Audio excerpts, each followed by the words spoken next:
Ano yun? Oh, tinibag na oh. Oh. Laglag yan. Ayan na. Umatake na. Binuldos na ang gusali.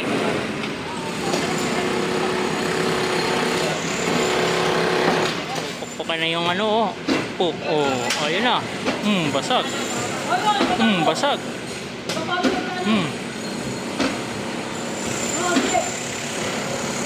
Oh, wasak.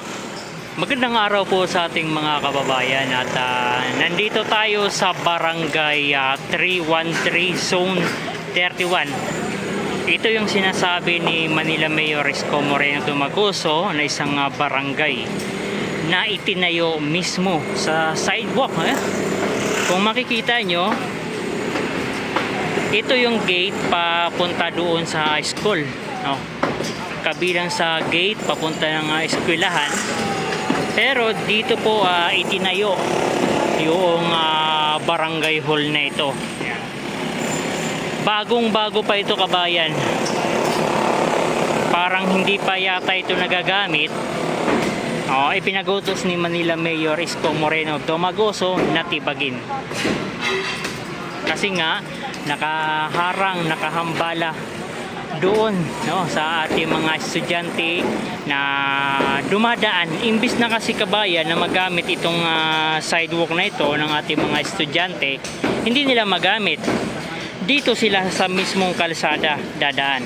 Yan.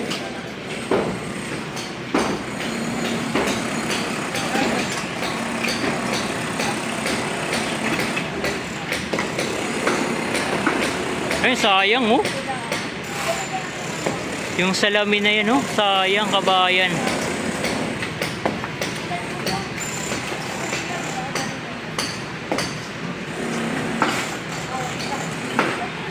Patibag na, kabayan. Ayun, tinibag na oh.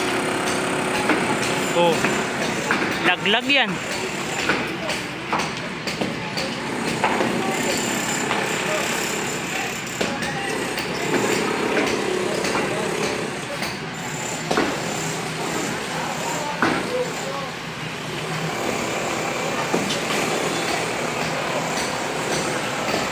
Alam ko, mga kabayan, ay hindi lamang ito yung barangay dito sa Maynila na tinayuan ng isang gusali sa mismong sidewalk. So hindi lamang ho ito. Meron pa ako nakita dito sa may part ata ng Binondo, kabayan, na katabi rin mismo ng eskwelahan. You know, umatake ng bulldozer, kabayan. Ayan na.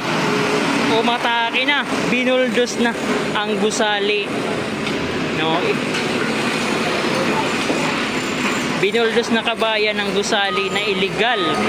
No? Hindi naman pala legal. Kumbaga, hindi maganda ang pagkalagay. Dahil nga, ito po ay nakakasagabal sa ating mga estudyante dito sa katabing paaralan.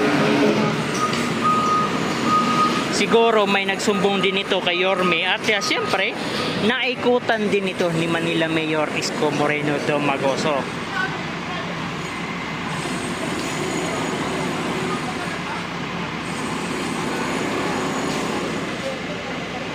Sa tingin nyo, kabayan, nasa magkano kaya? Magkano kaya ang ginastos dito ng ating DPWH? Siguro estimated natin, kabayan, 10 milyon o 20 milyon. Maliban na lamang, kabayan, hindi pa kabilang yung mga komisyon ng mga engineer, yung mga kontraktor at ang iba pa, no?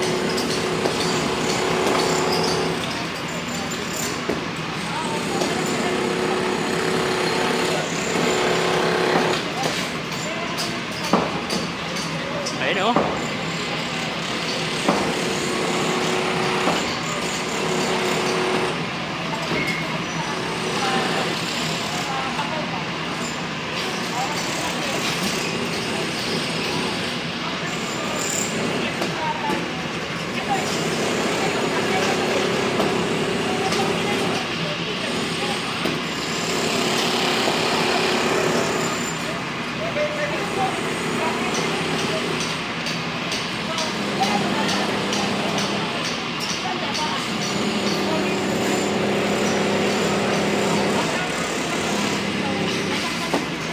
Ayan na mga kababayan, unti-unti na kabayan. So ang inuuna nilang tibagin ay yung nasa taas kasi delikado kabayan, no? Delikado doon sa nasa ibaba. Kung uunahin nila itong ilalim, tibagin, paano nila matitibag yung nasa taas? Ay grabe, ang laglagan na lahat, oh. Ayun pa, oh.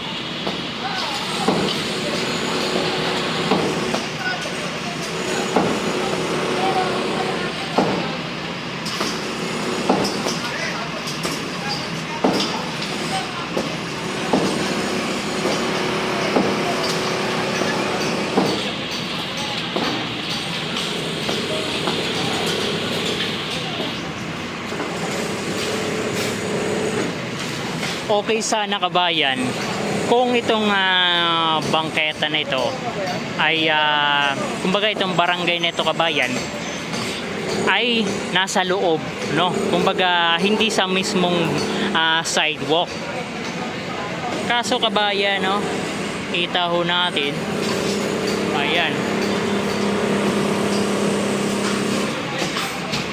imbis na mapakinabangan pala yung mga bintana dito sa mga paaralan, sa eskwelahan, ay hindi na po mapapakinabangan kasi nga hinarangan.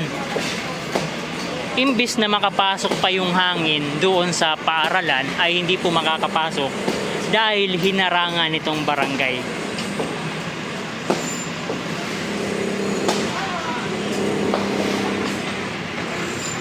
Yun, muling aatake mga kababayan ng ating bulldozer, ang ating payloader. Ayun na, binangga na, pangpanggay na ba? Ayan na.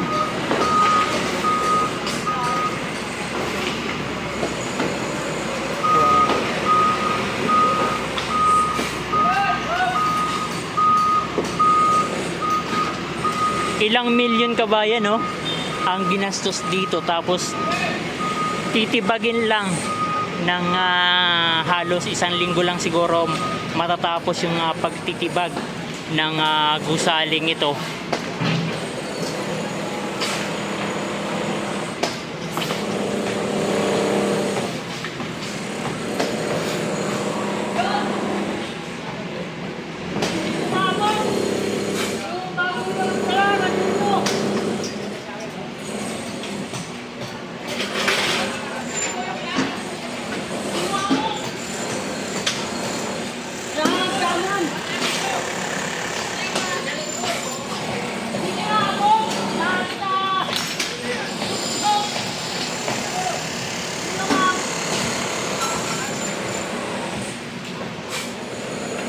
So konting pupukpukan na yung oh. Ayun na. Basag. Basag.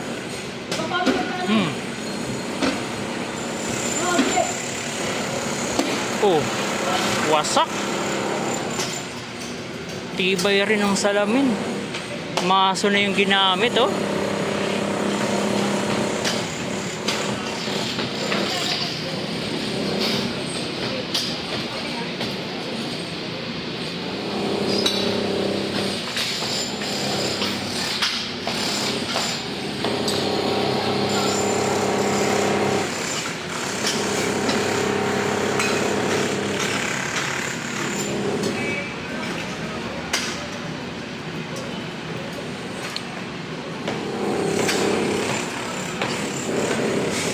Sa mga susunod na araw kabayan, meron pang alam ko na isang barangay o ilang pang mga barangay na itinayo sa mismong sidewalk ang posibleng sirain dahil nga katabi mismo ng eskwelahan. Okay lang sana kung hindi nakasagabal dito sa mga dumaraan natin mga estudyante, kasi mismong gate pa talaga, oh. Tapos yung daanan nila, ayan, oh, ganyan lang. Parang tinipid na tinipid sa daanan. Pero hindi sa budget. Hindi natin alam kung sino talagang totally nagpatayo nito kabayan, no? Kung sino congressman ba? Sino bang nakakasakop na congressman dito sa barangay 313? at inapproban ang pagtatayo ng gusali sa mismong gilid, sidewalk at daanan ng ating mga estudyante